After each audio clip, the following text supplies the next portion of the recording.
everybody, and welcome to Read Fundamentals Learning to Cope training. My name is Carissa, and I'll be your instructor for today. This will be a pretty lengthy training, but I have added an intermission for you so that you can get up and stretch your legs, although you can feel free to do that as needed. All right, so let's get into the learning objectives for today. So our first learning objective is to define coping. Next, we will understand the impacts of poor coping skills, assess your baseline of coping skills, understand the difference between positive and negative coping strategies, and understand how to implement the EASI method coping. I would like to begin by taking a moment to consider this question. What does coping mean to you?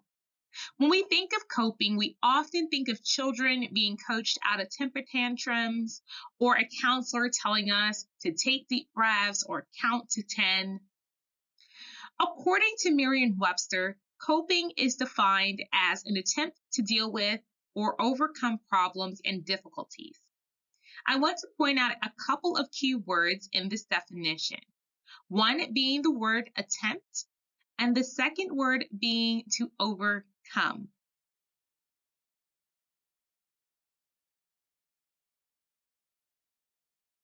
When we look at these two words defined, we can see that attempt means to try, strive. It also refers to a trial or effort made.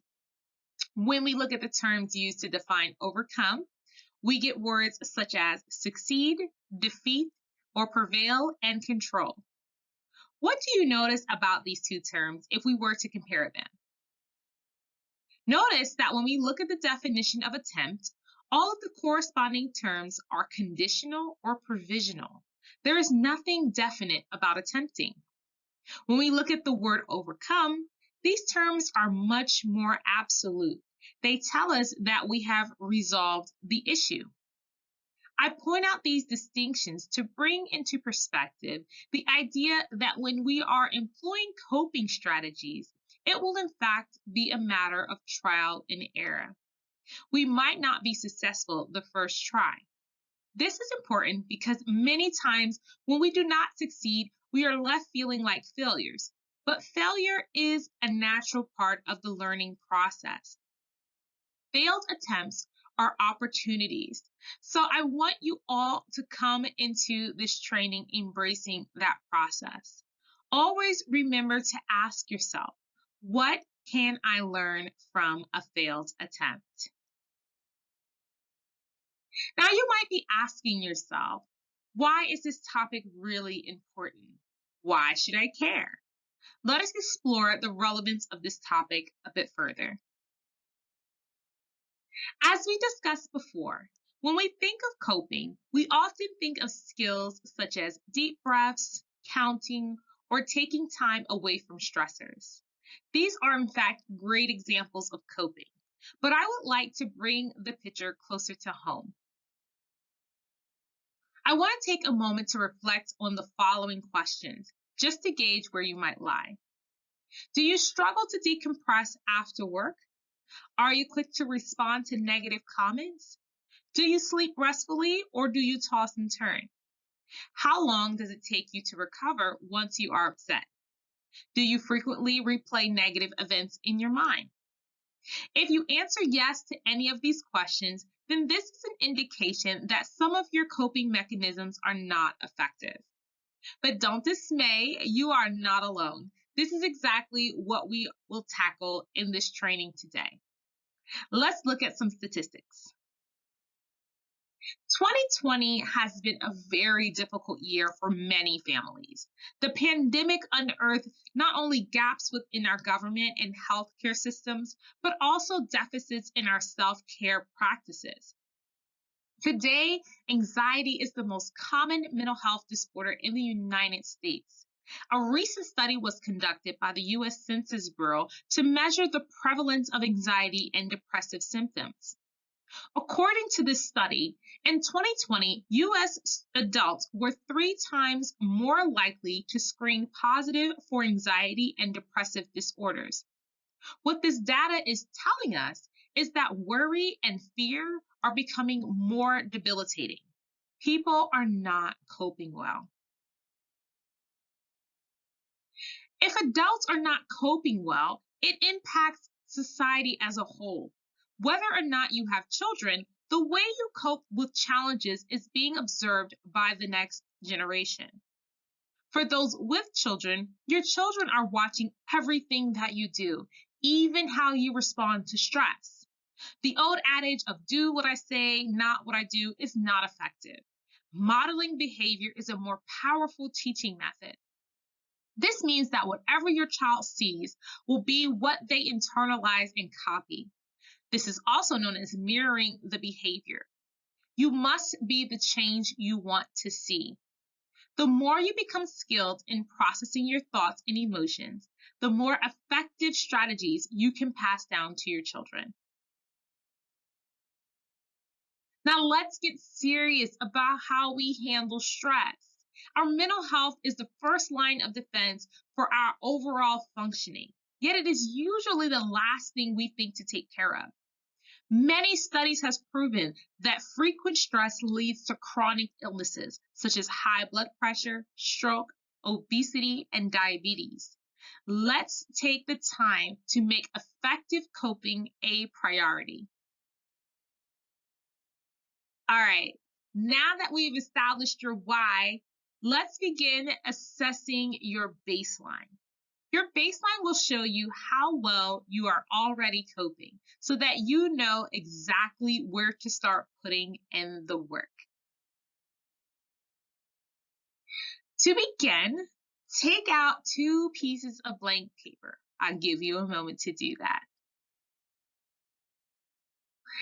In this exercise, we will only use one, and then we will save the other for the next step in the next slide.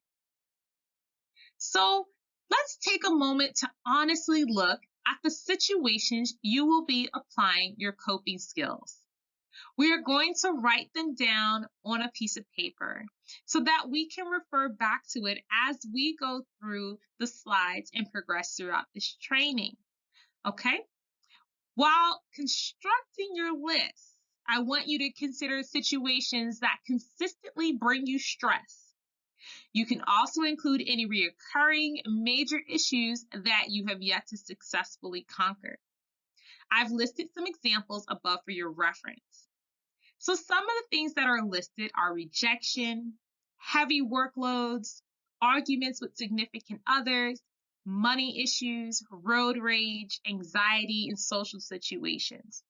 Now, you're not going to list every single thing you ever encounter in your life, but we just want you to have a starting point of some situations so that you can have a personal connection to the process as we go through our coping strategies and apply them to the situations that you personally have listed.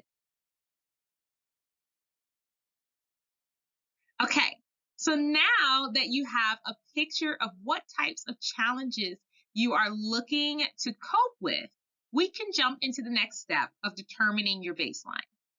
So that other piece of paper I told you to hold on to, we're going to take that out and we're going to use it to dissect the coping strategies that you have.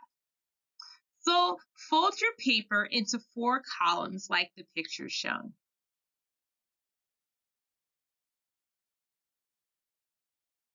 We're going to evaluate your coping strategies by taking the following steps.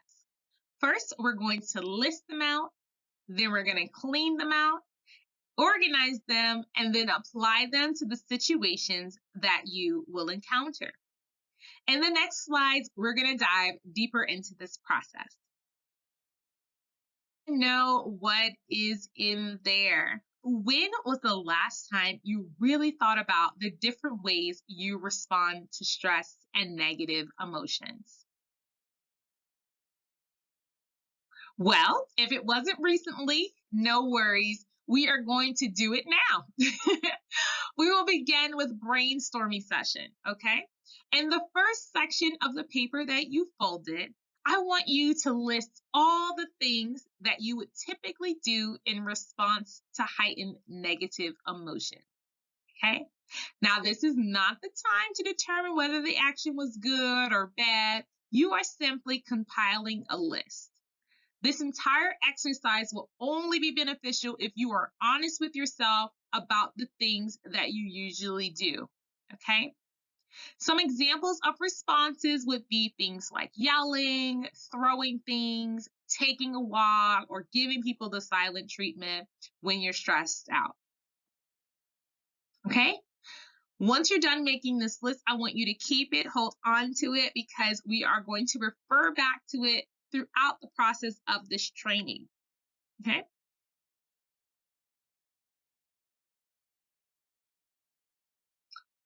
So now that you've established your list during the data dumping process, we can begin to purge that list. Now, we're not talking about the killing movie spree, a type of purging, but we will determine which coping skills we should keep. Okay? In order to determine this, we will look at each coping strategy and categorize it as to whether it is positive or negative. Okay? Before we begin this activity, though, I do want to discuss some things.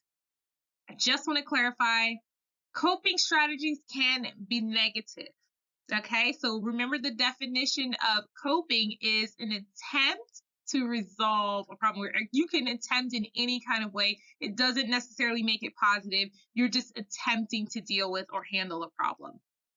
Okay?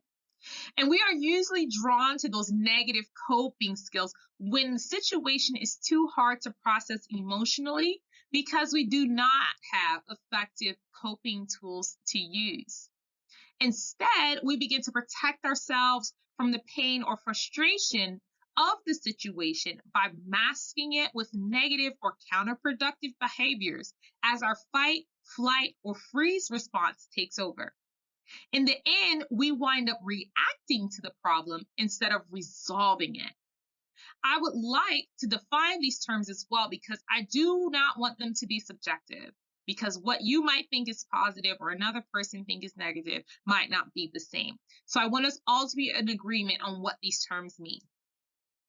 So positive is defined by Webster as indicating or relating to absence. So in this case, the absence of negative emotions. So something would be considered positive if you are getting closer to a calmer state or contributing towards progress in resolving the issue. You will also know if things are positive if your situation or emotional state is helping you reach a resolution of the problem and an internal state of peace. Something is negative if it is the removal of something positive or something that is adverse, unfavorable, or anything that will hinder or oppose growth and development. So in essence, if a coping strategy is negative, you will become more stressed and will continue to feel tense. With this understanding, let's proceed to step 2 and clean out our original list. Okay, so you're going to use the second column of that paper to complete this activity. I've listed some examples of skills that would be considered positive and negative for your references. Okay, so in the positive, we have deep breathing, positive self-talk, tension and release exercises, going for a walk, coloring, writing in a journal, using a fidget toy, listening to music, or cleaning. Negative is going to give you a more stressed emotional state, and those are things like screaming at others, negative self-talk, throwing things, violence, verbal abuse, risk-taking behaviors, drugs, and alcohol. Okay? Now, everyone's list will be unique, so try your best to place the skills that you have as best as you can. Okay? So, did you have some skills in your list that were difficult for you to place? Once we look at the easy method, it will help you to go back and better clean out your list and organize them. Okay, so I do not want you to worry about that. Remember that this is a living document. It will evolve over time as you gain new skills and as you remove skills that are no longer effective.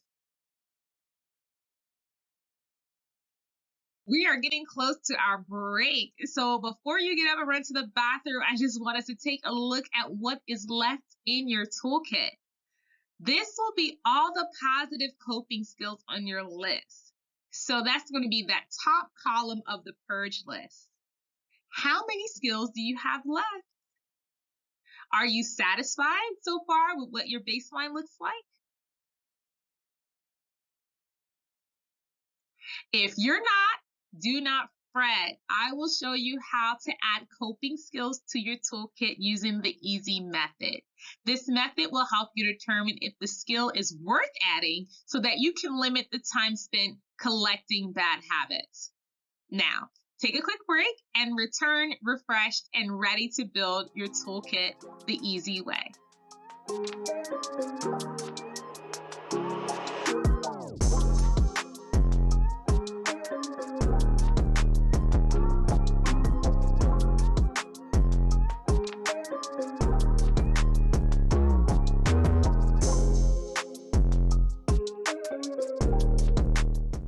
Welcome back. Let's dive right into the easy method so that you can build your toolkit with better coping strategies. The best way to remember how to select coping skills to add to your toolkit is to use the acronym EASY. Effective, appropriate, sustainable, and individualized. Okay? Because coping should be easy for you. The first letter of the EASY method stands for effective. Effective is defined as being successful in producing a desired or intended result. Something would be considered effective depending on the degree of impact it has on a situation. How much of a difference in my mood or situation does using this strategy make? Let's look at a few examples. If I'm anxious because I have to speak in front of a crowd, will taking deep breaths be an effective coping strategy? What do you think? Possibly. Now, if I have high anxiety or feel claustrophobic in small crowded spaces, will deep breathing be effective? Probably not. So, in situations where you find that your coping strategy is not as effective as it can be, you can do one of two things. Use a more impactful strategy or employ the stacking method. Using the previous example with the person that is highly anxious and claustrophobic, option one might be the most effective solution. A strategy of simply removing yourself from the situation by stepping outside is super impactful. Removing a stimulus can quickly de escalate heightened emotions. Okay? The stacking method requires the person to use multiple coping skills at one time or in quick succession, so one after the other. So consider this example. If I have bad stage fright, deep breathing alone might not work to calm me down. However, if I take deep breaths, use positive self talk, and pluck a rubber band rhythmically on my wrist, the combination of these skills should help bring me back to a relaxed state quickly. Many of you probably stack your coping skills without even realizing it.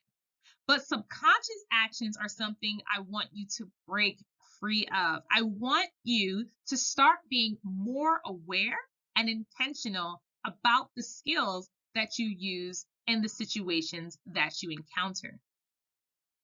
Intentionality will increase the likelihood that you will be able to move through these moments of intense emotion more quickly, and in turn, increase your ability to be resilient or bounce back.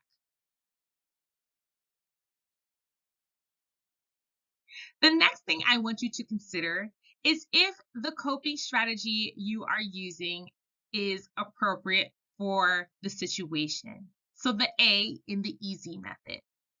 An appropriate coping skill will be beneficial to both you and those around you. When trying to determine if the coping skill is indeed appropriate, ask yourself these two questions. How will this action impact me and those around me? And is it reasonable for me to do this action here and now? Even if something is impactful, so highly effective, it might not be reasonable to do in a given situation. For example, if I'm triggered by a coworker after being overwhelmed with the responsibilities of a new project that I'm working on in a meeting, and I feel like I'm losing the control I once had, I have to consider the most appropriate strategy to use. And it needs to be effective as well because I have to get myself together quickly. We stated that appropriate skills benefits both you and those around you.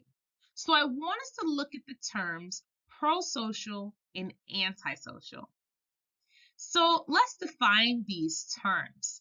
According to Oxford, pro-social behavior would be anything that is positive, helpful, and intended to promote social acceptance and friendship.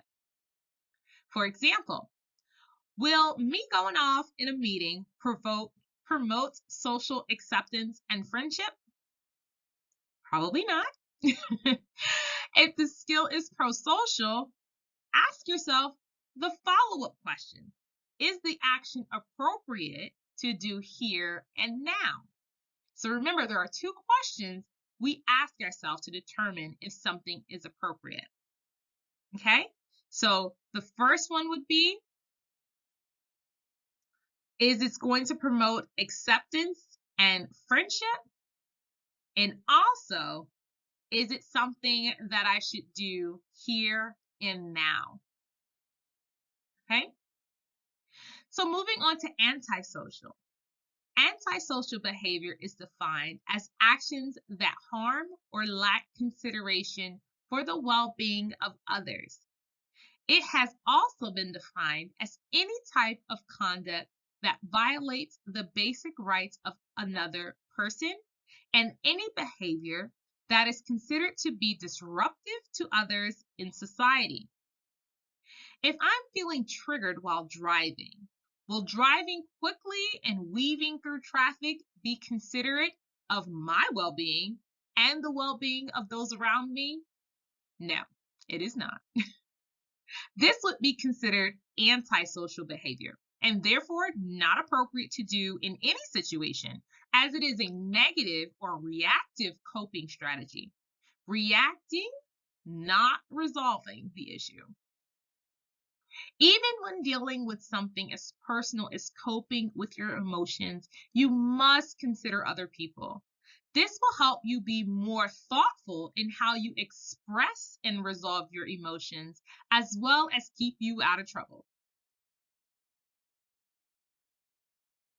The third thing we want to consider in the EASI method is if the skill we want to use or add to our toolkit is sustainable. A sustainable coping option is defined as a skill that we can do on our own, quickly, and without much effort.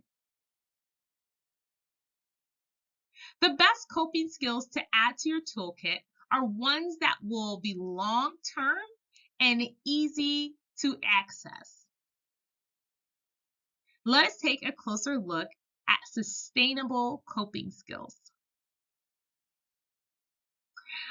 I've made a quick list of coping options that would be considered sustainable, as well as some that would be considered limited options. This is not an exhaustive list by far, but I wanted to provide you with some example of what might go into these categories. Looking at the chart, we can see that some sustainable options could include sources that are higher than us. This would include God or whatever source your spirituality is derived. Sustainable sources are also those that come from within ourselves. For example, our internal processes such as self talk, positive thinking, or even deep breathing. These are things that we can always do quickly and with little effort. On the other side, we see a few examples of limited options. Limited options are going to be anything that requires human interaction or variability in access. So this includes relationships, so your friends, your family, even pastors and counselors. Devices will include things like your cell phone, so music that you're trying to listen to, rubber bands, or any other fidgets, and places such as churches, your favorite park, or hiking trail that you might go to. These are limited options because they are very specific, and access and availability at the time of crisis is unpredictable. Okay? For example, if one of my coping skills is to talk to my mother when I am upset, is this a sustainable option or a limited option? This is a limited option because anything that requires human interaction is not a sustainable skill. What will happen if your mother is unavailable? If she's physically unavailable, mentally, and even emotionally unavailable, and you need assistance, okay? What will you do then as a coping skill? All right. Now, limited options do not necessarily have to be kicked out of your list. Your mom can very well be a source for you when you are emotionally charged, okay, to help you decompress. However, you must recognize and accept the limitations of the resource, okay? So that means if you need to talk to your mom and she's not available, you won't take it personally, all right? You're not going to be like, man, why is she not there? You're going to recognize that she is a limited resource, okay? And she is not responsible solely for your emotional regulation needs, okay?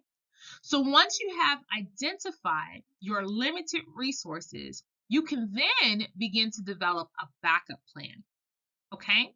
So using the example previously, if my mom is not available to speak to me and I really need to decompress, I can go to my backup plan and maybe enlist some prayer or some positive self talk. I can even use the stacking method and use multiple things. I can pray, I can go for a walk. So I can do multiple things at once as well. Okay.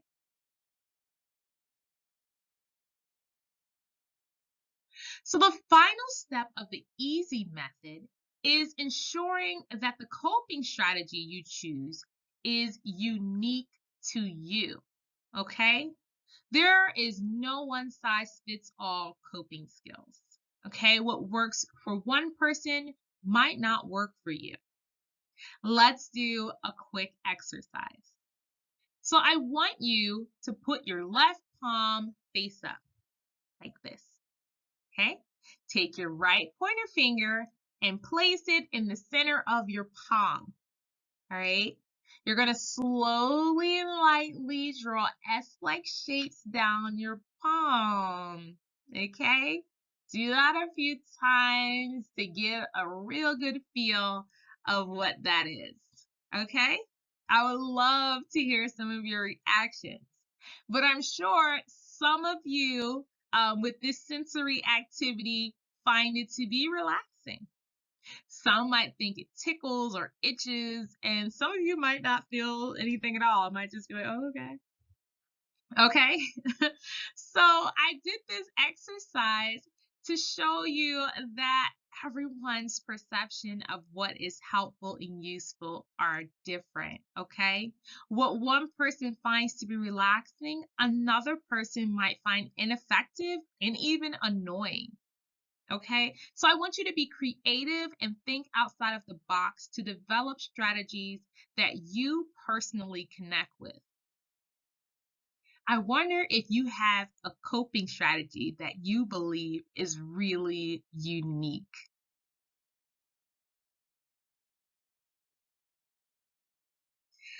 All right, everyone, we are nearing the end of this training. Thank you so much for hanging in there. I hope the information so far has been very helpful. I understand that this was a lot of information to unpack. I just want to preface with you real quick what's going to happen as we bring this lesson to a close. In the next couple slides, we will discuss the last two steps in the process of evaluating your coping skills. So that's going to include organizing your skills and then applying those skills. These two steps can be very challenging, so I'm only going to briefly go over them in this training, so it won't be the longest training you've ever attended in your life. In learning to cope part two, I'm going to expound on them further so that you can get more practice with these steps. So stay tuned for that. Okay.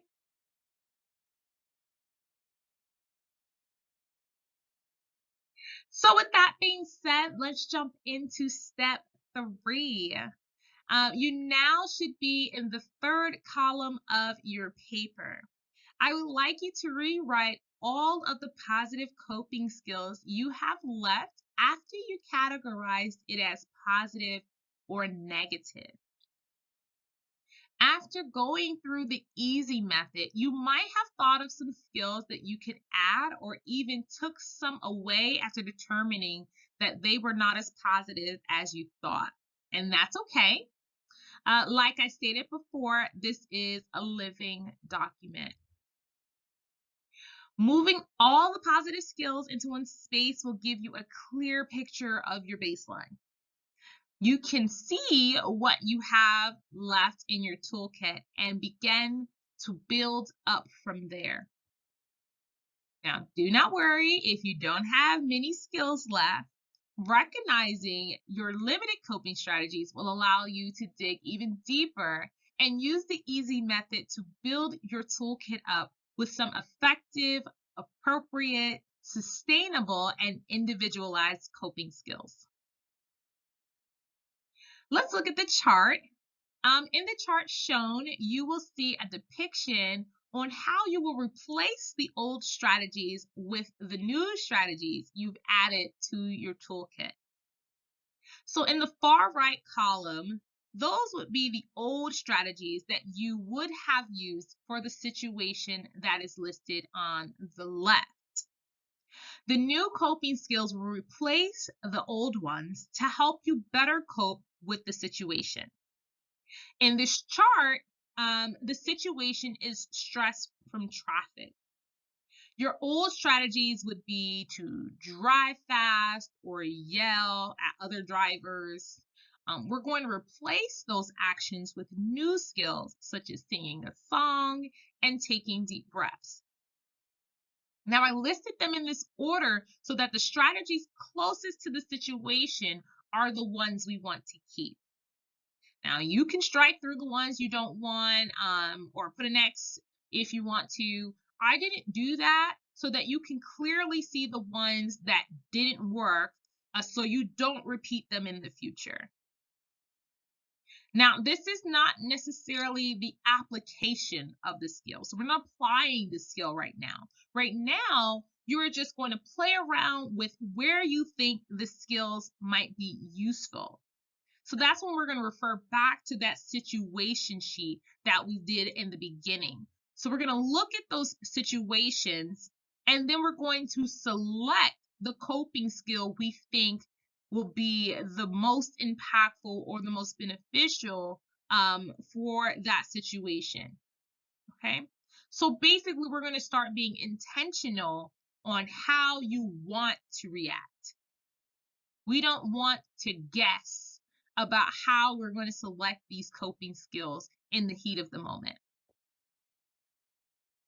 So even if you don't apply the skills exactly the way you've envisioned in this chart, um, being intentional about coping skills that you would like to use will help you keep these skills in the conscious part of your brain while you're practicing them. And like I said before, I will go into more detail of how you can organize your coping skills in the part 2 of this training. So right now, I just wanted to give you a quick look and brief overview on what it means to organize your coping strategies. So in essence, we're going to put everything together. We're going to look at those old coping strategies that we had listed. We're going to look at the situations that are pressing to us. And then we're going to utilize some of those positive coping skills or new ones that we've gained from the EASI method, and we're going to see how we can replace those old ineffective reactive strategies with new helpful impactful strategies the EASI method. We are at step 4 at applying the skills. Now that we have taken a closer look at the practical application of the coping skills that we have, we can evaluate their effectiveness in situations that we encounter. This will be our trial and error stage. We're going to seek to answer the question, can we effectively cope with the strategies we have left in our toolkit? Okay? In step 3, we're going to be, in step 3, when we were organizing, you paired up some coping strategies you would like to use with situations you believed they would be the most impactful. Okay. Remember, it's not enough for the skill just to be positive. So don't just look at the ones that were on in your categories that were positive. You really want to consider the EASI method when evaluating whether or not the skill should be used for the situation that you are pairing it with. Okay. In this step 4, you will be applying your skill, so using it in real life. So off the paper, in real life, in action. And then you will be determining how effective it was in resolving the situation and bringing you to a state of peace after the heightened negative emotion. So sometimes, as you're embarking on this trial and error, you might find that the strategy that you have left to work with are just not effective in those moments, okay? They're not helping you cope. Or you might figure out a new strategy that you didn't even list that you used in that situation that you could add to your toolkit, okay? For example, say in step 3, you paired self-talk and taking a walk to cope with an overwhelming workload. But then you ended up journaling this time instead of doing those things. And then you found that it was way more impactful to help and bring you back to a calmer state. You would simply add that to your toolkit and then use it again for the situation. You don't have to erase the ones you were using or eliminate them completely because just because they didn't work that time doesn't mean it won't work if tried again. You would just simply try the more impactful method first and then see if you would need to stack any of the original coping strategies on top of that, or if the one that you use will be efficient enough. Okay? And so, like I said before, I will go more into step 3 and 4 in the part 2 of this training. So do not feel overwhelmed by this information. And if you have a ton of questions, please feel free to message me and I will try to work with you on how you can use some of your skills to pair them with situations and try some of them out if you're not sure how to organize it and then apply them. Okay? So let's look at the slide that we see, and we can see that I've given you a little formula here for your reference. So it says that the situation plus an effective coping skill will lead you to active coping.